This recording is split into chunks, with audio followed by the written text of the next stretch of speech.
Scheinhofner ist gewesen, schwarzer Sekretär. Hola oyentes de Radio Sefarad y bienvenidos como siempre a esta sección Yidishlandia con Ángel Luis Encinas Moral. ¿Qué tal? Muy buenas tardes, Jorge. Muy buenas tardes, queridos oyentes. Bueno, vamos a seguir hablando de personajes del mundo judío del este de Europa, o que al menos nacieron allí. Ya estamos viendo que la mayoría de los personajes de los que estamos hablando, aunque empezaron sus vidas en esas partes, luego las siguieron en el Oriente Medio, precisamente en Israel. Hablamos de personajes como Ben Gurión y hablamos de Golda, y nos toca a alguien un poquito más contemporáneo de ellos, pero que vivió y tuvo mucho diálogo y a veces enfrentamiento con estos personajes. Estamos hablando de Menachem Begin. Sí, conocido como Mieczysław Wolfowicz Bigun para los polacos, y Menachem Wolfowicz Begin para los rusos. Ajá. O sea que él después en Israel utilizó su nombre ruso más que polaco. Sí. Por lo menos de sonido. Sí, por lo menos de sonido sí, fue más fácil, claro. Bueno. Para introducirse en el mundo askenazí local. Y él nació en una ciudad que entonces era Polonia, pero que ya no lo es. Esa ciudad entonces era el Imperio Ruso. Era el Imperio Ruso. Era Brest-Litovsk. Sí, pero ¿él nació cuándo? En 1913. Ajá, o sea que todavía era del Imperio Ruso. Del Imperio Ruso. Claro. Entonces, que fue a los 4 años cuando pasó a ser polaco. En el año 18. A los 5. Porque en el año 18 se firma en esta ciudad la paz entre Alemania y la República Federativa Socialista Soviética de Rusia. Claro, y de eso hablamos porque hablamos del personaje que va a firmar la paz en nombre de la Unión Soviética, exacto. Que es otro judío del que hablamos, León Trotsky. León Trotsky, exacto, que estuvo también en esa negociación. Bueno, es una ciudad que aparte de todo eso es muy importante porque allí nació mi padre, así que también eso hay que agregarlo pues también hay al que currículum. Añadirlo y hay que ponerlo. No, y sobre todo es una ciudad muy importante porque siempre fue un nudo de comunicación muy importante entre el centro y el este de Europa. Exacto. En la línea férrea que unía Berlín con Moscú, allí estaba la parada. Exacto, y estaba la parada porque había que cambiar el ancho de vía, porque los rusos tenían un ancho distinto de vía que los europeos. Era como los Pirineos del este de Europa. Exacto, era como la Italia nuestra en los tiempos del general Franco. Ajá. Bueno, pero vamos a empezar por el principio, porque hemos hablado más de la ciudad que del personaje. Claro. Menachem Begin nació en el seno de la familia de Sevdov Begin y de Hasia Begin. Esta señora descendía de una ilustre familia de rabinos, mientras que el padre era comerciante de madera, era el líder de la comunidad local, era un sionista apasionadísimo, un gran admirador de Theodor Herzl, hasta el punto de que bautizó como Herzl a uno de sus hijos, que luego fallecería junto con la madre durante la Shoah.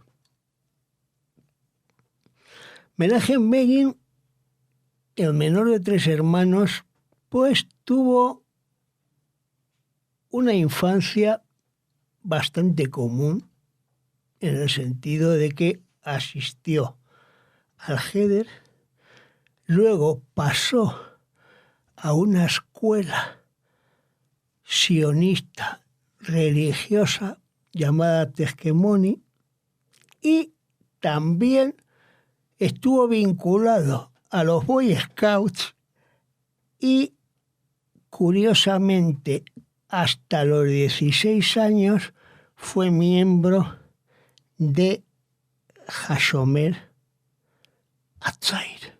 Ujú.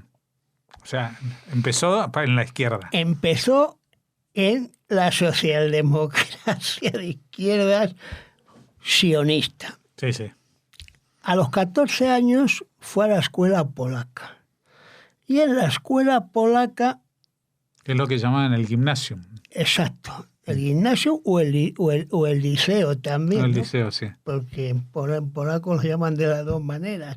Y es curioso porque allí se hizo un gran especialista en literatura clásica, Ujú. es decir, tanto griega como latina. Con 17 años ingresó en la Facultad de Derecho de la Universidad de Varsovia. De esta época, lo más interesante que le quedó para su futura carrera política fue el aprendizaje de la retórica y la oratoria que dominaría él posteriormente hasta que dejó su puesto de sexto primer ministro del Estado de Israel, si mal lo recuerdo, en el 83. Ujú.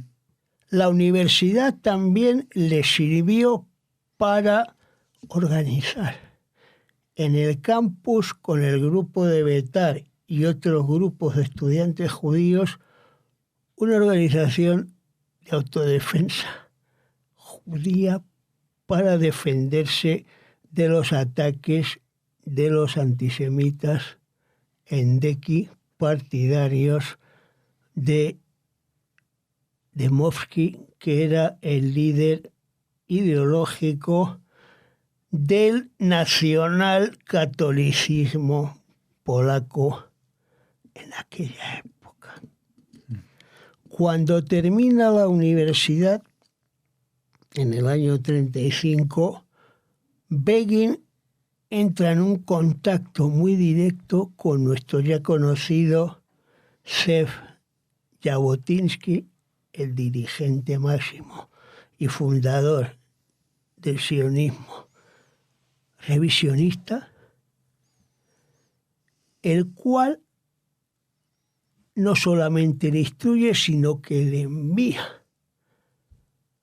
a Checoslovaquia a dirigir Betar en el año 37. Allí permanece hasta el año 38,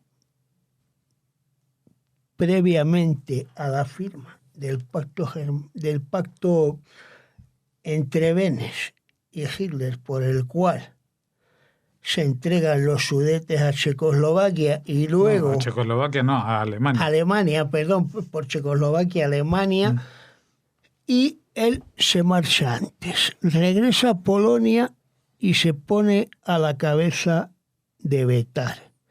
Y desde Betar, Varsovia lo que hace es dirigir una red de emigración de judíos polacos a Eretz, la cual tiene bastante éxito. Esto lo hace hasta el año 39, en que contrae matrimonio con la hija de uno de los miembros de Betar, en cuya casa se aloja durante uno de los numerosos viajes que realiza por todo el país. Se llama Alisa Arnold y se casa con ella en mayo de 1939 y tendría con ella 3 hijos, Binyamin, Lea y Hasia. La ocupación nazi de Polonia le sorprende. En Varsovia, de donde se marcha el día 4 de septiembre en dirección a Vilno. Vilno, como saben nuestros lectores, o Vilnius, actual capital de la República de Lituania, era conocida tradicionalmente en el mundo judío askenazí como la Jerusalén de Oriente. Del Báltico. Del Báltico. Uh-huh.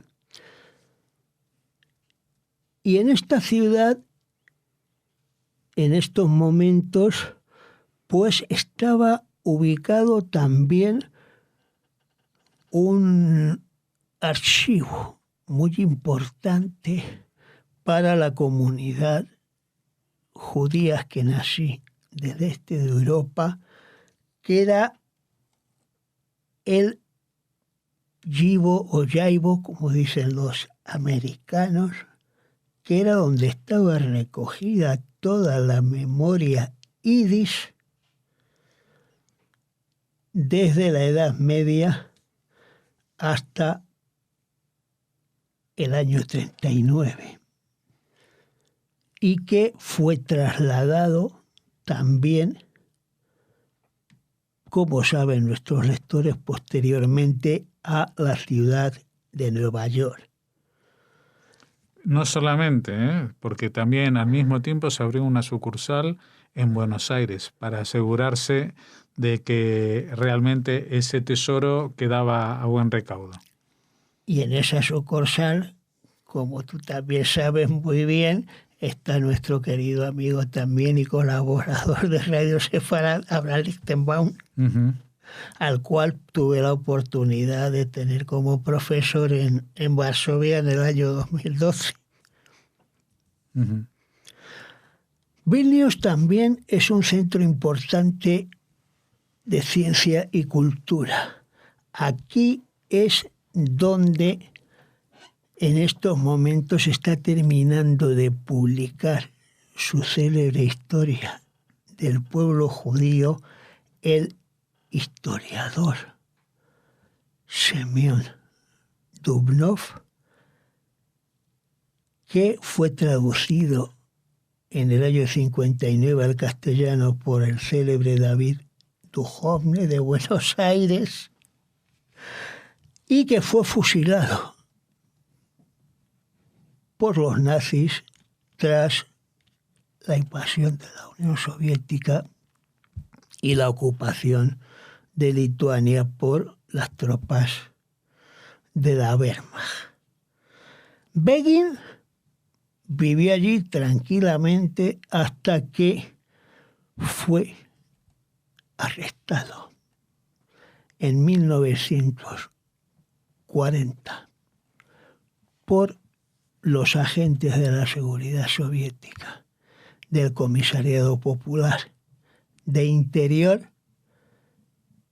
ingresado en la prisión, y desde allí, en el año 41, el 1 de junio, 20 días antes de que empezase Alemania la Operación Barbarossa para invadir la URSS, le mandaron nada más y nada menos que al campo de concentración de Pechora, al norte de Rusia, en la actual República de los Komi, donde estaría recluido hasta mayo de 1942.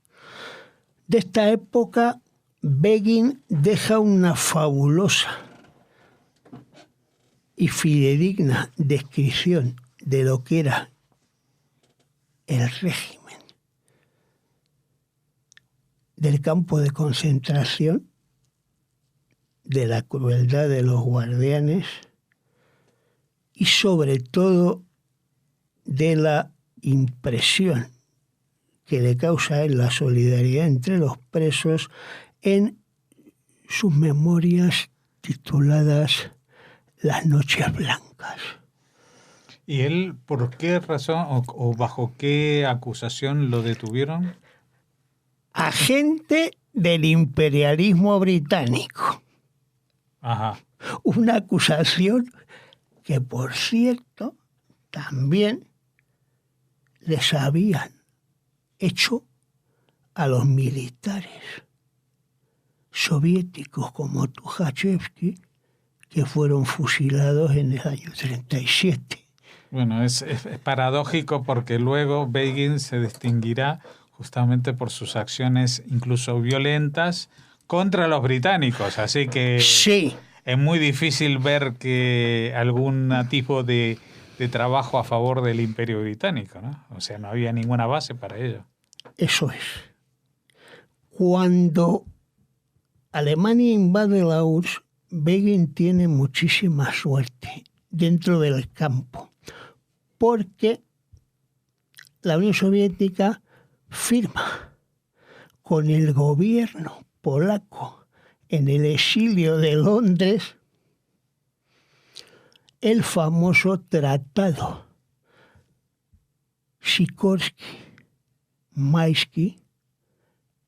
Sikorsky, como saben nuestros oyentes, era el que junto con la sierva inventó el helicóptero, y Maisky había sido el representante soviético, también judío, en el pacto de no intervención durante la guerra de España y era entonces el embajador de Londres.